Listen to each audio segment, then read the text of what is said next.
Hello there. It's December 30th, and that means this is my second last live video. I mean, not ever, but I've been doing this.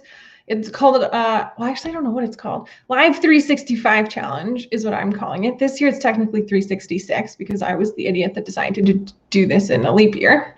But Live 365 rhymes, so I'm going with that. Yeah, I can't actually believe that I did it. If you recall, I tried this once before. I tried a year ago, and it was I think I started in November, and I missed a day in December somewhere. I don't know what happened. Oh, I had just forgot. I forgot about it completely. And then I sulked for a bit and I was like, oh my God, I've ruined it. And then Ryan convinced me that maybe I should just try again. And like, maybe it wasn't that big a deal. And so I did. And when I started, I didn't think this was possible, but here we are. This is day 365. Yeah. So I guess I've done a whole year. I just have to do tomorrow because leap year. So here are the things that I've learned in doing it every single day. Now, these are in no particular order, but here's what I've learned.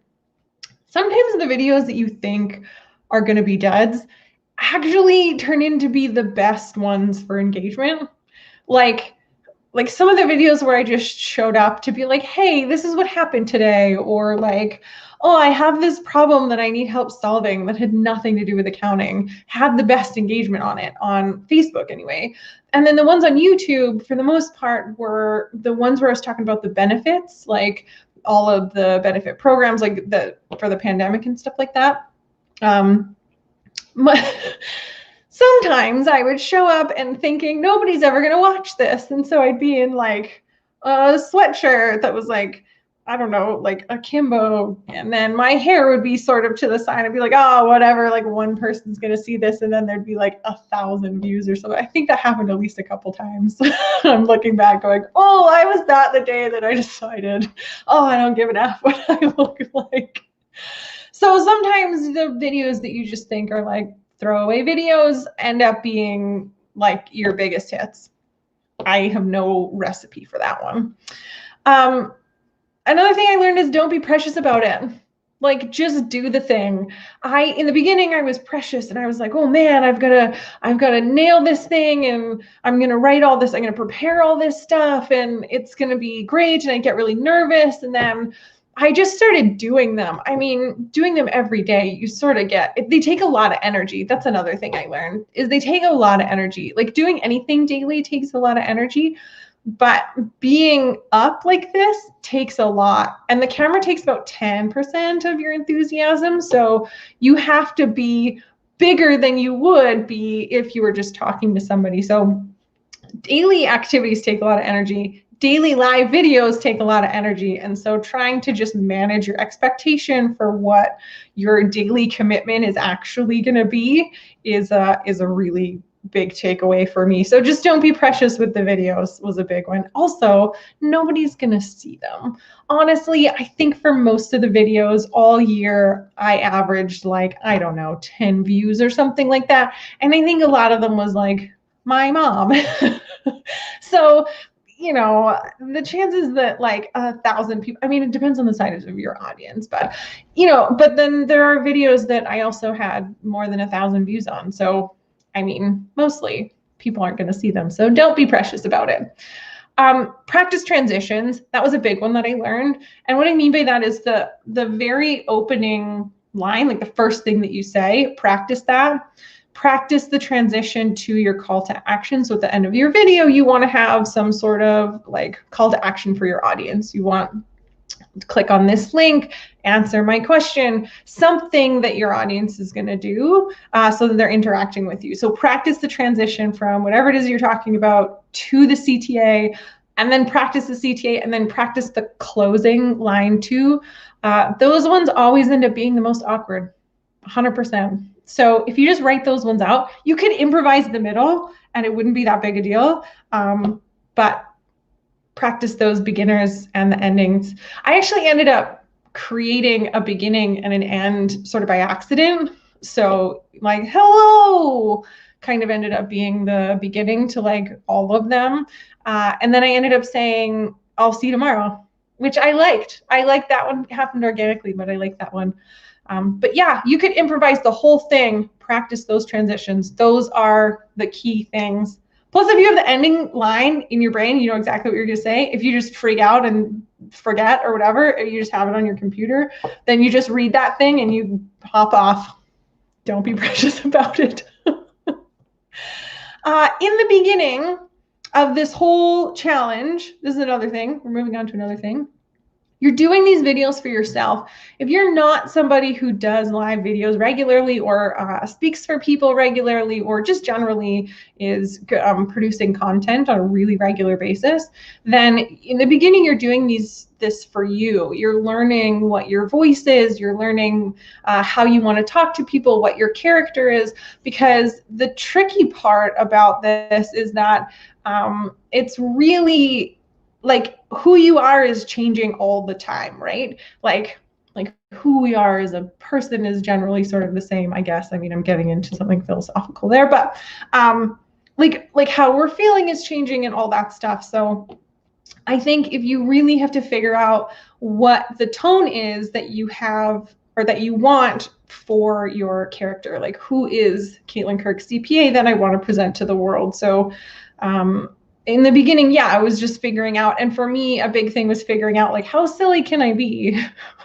and still get across some really good technical information. So you're doing it for you in the beginning, just trying to figure it out. Oh, Tim's watching. Hi, Tim. Congratulations on a whole year of videos. Wow. I remember when you talked about missing that one day and restarting. So glad you did. You should be proud. Thanks, Tim. Oh, that's so nice of you. Yeah, man, I was upset.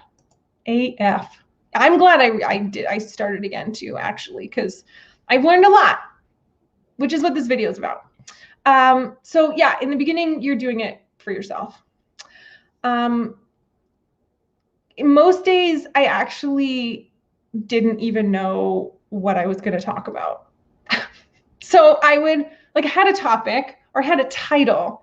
When I actually started having to title them first, it made it better, I think, because in the beginning I was just doing it on Facebook. Now I do it through a program called StreamYard, which allows me to stream to Facebook and YouTube at the same time.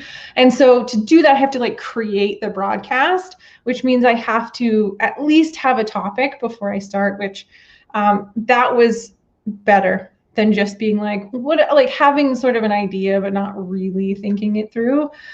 So that, yeah, too much preparation is bad. Not enough preparation is bad. There were days, like this is what I was trying to say. There were days when I would say, oh, here's my idea, or here's my like, oh, I'm going to talk about like how postcards are made. My friend Michael sent me this postcard. It's really weird. I love it. But then I wouldn't really know what I was going to say, and then I would just turn the camera on. You can tell when that's happening. And then in some cases, I didn't even know how I felt about the topic. It was just like, let's find out. So I don't recommend that necessarily, but definitely prepare a little bit, at least think it through. Don't over prepare though, especially if you're doing a lot of content. Like I said, don't be precious about it. You'd be surprised where you can find inspiration. Like, I mean, I was so lucky in only the context of this live challenge that I did it during the year of the pandemic. So many of my lives were just pandemic related. They were like new benefits. They were explaining how to calculate things. They were updates from the government. I mean, I would have struggled way harder to find topics if it was not 2020 and there was tons of stuff to talk about. But on the flip side of that, as we sort of came out of that in the summer, it's really interesting where you can find inspiration. Like a lot of times I really just thought, what's on my mind today? Like, honestly, what's on my mind? What's the thing that I did today that's sort of stuck with me? Maybe it's like something that happened with a client, or maybe I got asked a question, or, you know, maybe it was like, I got a dog. That was a big one, but yeah, I think just looking to your day can be all you need for inspiration if you want to do live videos. And they don't even have to be every day. You can still get inspiration from your day. I think when you do that, it's a muscle too. Like it gets easier the longer that you do it. So in the beginning, it was like, but what do I even choose out of my day? Like everything seems so mundane, and then it started to get way easier, like new pen day. I think I talked about one day, which is very mundane, however, was the inspiration for a video. So that's a muscle, and it definitely gets easier. Having said that, not every video needs a deeper meaning either. So sometimes I'd be like, I got new pens, and then that would be it. But sometimes it was like, I got new pens and it's a metaphor for business in this way. And here's how, like, thinking about this has really led me to be thinking about business. So I think that we should create metaphors from the lessons in our day or the things that happen in our day, but all of your videos do not need to be like that. And in terms of creating like the story and the lesson and getting them into the same video, I think it's way, way easier to have a story first. So I got a new pen today. I keep going back to that. I got a tiny kitten thing. That's not really going to focus, but it's a tiny kitten anyways. And, so maybe I tell you the story about how this tiny kitten came to live on my computer. And then that tiny kitten, maybe I keep it to remind me that good things come in small packages. That's not a good lesson, but maybe like I just think it's way easier to go from the story to the lesson and to say, here's how this could impact your business, or I don't know. I should have come up with an example before I started. Also learned, come up with examples before you start, because otherwise you end up just using whatever's on your desk as your examples. Hence the reason I ended up with this finger puppet thing one time. This thing. Oh, wrong way up. Anyways, I like this guy. So lesson or story first, lesson second. Something else that I wish I had done more of was experiment with my formats. So I think these videos ended up being a lot of the same thing, like me sitting here talking at you, telling you about my day, telling you about the latest update in terms of benefits, that kind of thing. So I wish I had played with the format a little bit. I did that in some cases where like I had my assistant on, I had Natasha on, we did an interview, that was really fun. I did one where I've done a number of them where Ryan's popped in and it's been sort of a banter between the two of us. Or I did one where it was like, or I did a couple that was behind the scenes of the couch concerts that we were doing in the summer. And I liked switching that up, and I think that that's really important. So if you're going to do a challenge like this, I think actually creating content of any kind where you're going to do it on a consistent schedule that's like maybe every day, play with your formats and just experiment. Like I could have done a poem for you one day. I could have had little clips of videos. I could have showed you my screen and walked you through some stuff. Oh, I think I did that one time, and it went terribly, if I recall. But yeah, I think just playing with your formats and just experimenting with stuff, which goes back to not being too precious about it. Like just throw spaghetti at the wall and see if it sticks, Stories are more interesting than facts. That one I probably should have lumped in with stories to lessons, not lessons to stories, but stories are more interesting than facts. So if you can express the lesson or the facts that you're trying to get across, but you can do it in a story, like the one that I did where it's like a year in business, actually. I did a year in business for a puppet maker. And it was just like, I just started and, I don't know why the puppet's telling you this. I'm clearly telling you. It's like, I just started and I need to get myself a business bank account. I'm pretty sure that was a year in the life of a small business owner. So if you want to go and see that one, I don't even know if that was during this live session or this year, but I did one on that. So if you can get your facts into a story, people are way more likely to watch it, and they're just like, it's just way more interesting to watch than facts. Daily habits take a lot of energy. I said that one already, but what I want to add there is that if you have a daily habit that you've committed to and you're like, I'm going to do this whole thing for a year, Don't procrastinate it. Oh man, I felt so good this year when I would get my live out of the way early. Like if I did it at like, I don't know, in the morning. I don't think I actually ever did it in the morning, but there were times when I would do it at like, I don't know, 1 or 2 in the afternoon. And it was so good. I always felt so good. But then I procrastinated every single day. Every day I procrastinated this thing till like at least 6 p.m. Like the handful of days I did it early, it was friggin' good. If you're going to commit to something daily, do it in the morning or just do it in the early part of the day. I think at one point I had run home and did it at like 11:45 p.m. Don't do that. There's a certain amount of stress that you carry on your shoulders when you have a daily thing you have to do that you committed to, but you've just not done it. I will say though that there was a couple times when I did it early and then freaked out later because I was like, oh my God, did I do it? Did I not do it? Because I was so used to doing it in the evening.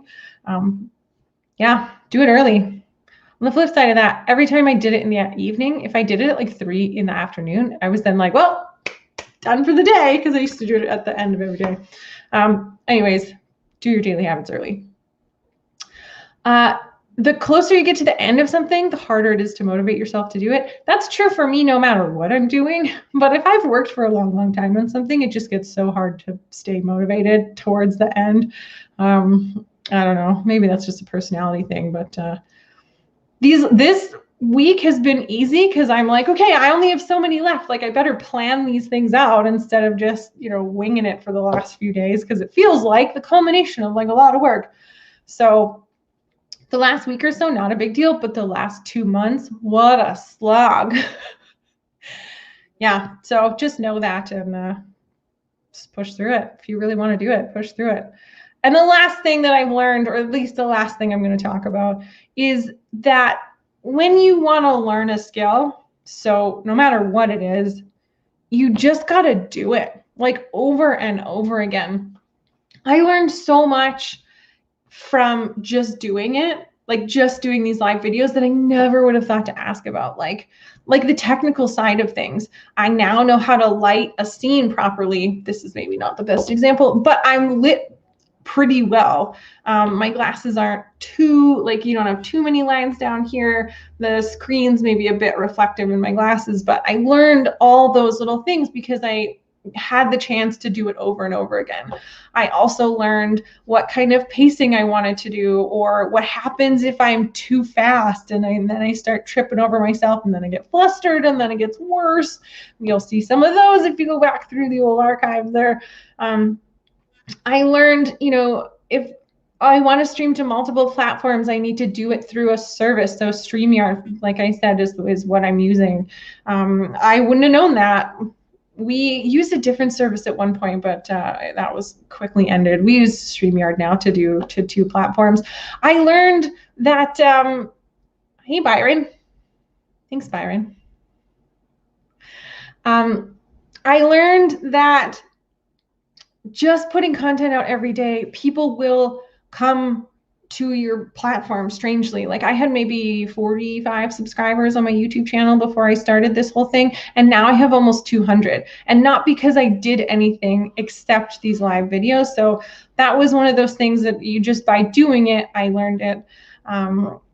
I learned how to take questions and comments while I'm live. You see me do that a couple times today. That was a thing that was really hard to do when I started because it messes with your rhythm and what you're thinking, and it like trying to produce at the same time. So if you're really uncomfortable doing your lives, or you have more than one person maybe that's joining you, it's a really good idea to have somebody else produce for you if you can. So somebody's doing comments, that kind of thing. So overall, what I'm trying to say is that just getting your reps in makes all the difference. You're going to learn so many things that you probably, that you wouldn't have known to ask about except by just doing it over and over again. So yeah, ask me anything about this. If you have questions for me about doing live videos, what it's like to be doing it, I mean, I just spent 20 minutes telling you all the things that I learned, but ask me anything. I am happy to chat about this. I can't honestly believe that I got here, that we are done, almost done. Oh my God, if I somehow get hit by a car or something and I don't make it tomorrow, I'm going to be upset and I'm not doing this again. So yeah, ask me anything. Leave them in the comments. I'd love to know. And I also have a free video series that I'm promoting. So if you are looking to face your fears and own your small business finances, then sign up. You can only sign up till tomorrow night, and then we're taking it down. Tomorrow, I have a very special announcement for you. It's the thing I've been working on for the last few months. I've been sort of hinting at it, but tomorrow I'm going to tell you all about it, which is why we're doing lessons learned today. So for the last time this year, I'll see you tomorrow.